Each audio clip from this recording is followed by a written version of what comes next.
Pabibilisin ng Department of Migrant Workers ang paghahatid ng balikbayan boxes sa mga consignee nito.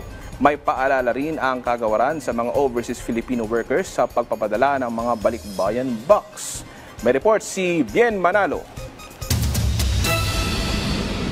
Prioridad ng Department of Migrant Workers na pabilisin pa ang paghahatid ng mga balikbayan box sa mga consignee nito at ang agarang pagtugon sa mga issue kaugnay sa balikbayan boxes. Sa panayam ng Radyo Pilipinas kay Migrant Workers Department Assistant Secretary for Land-Based OFW Concerns Benny Legaspi, sinabi niya na target nilang ma-deliver ang mahigit 2,000 balikbayan boxes sa mga consignee nito bago matapos ang buwan. Mula ito sa 12 container na nasa Port of Davao.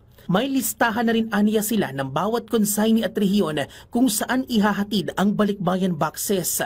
Ipinunto rin ni Asek Legaspi ang mahalagang papel ng Bureau of Customs at Department of Trade and Industry sa pangangalaga sa mga balikbayan box. Napaka-importante po ang partnership with BOC at saka DTI. Ngayon dahil po yung mga balikbayan box niyan ay mga OFW, kaya kasama din po tayo para lang maayos ito at maipadala doon sa mga OFW.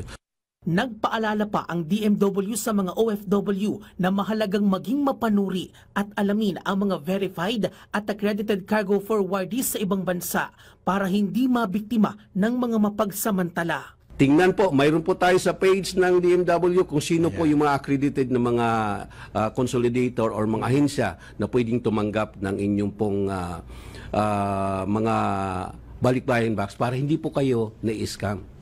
Naglaan naman ng 30,000 pisong tulong pinansyal ang DMW sa mga nabiktima ng balikbayan boxes scam. Sa ilalim yan ng Department Order No. 01 of May 2025 na inilabas ng ahensya. Bien Manalo para sa Pambansang TV sa Bagong Pilipinas.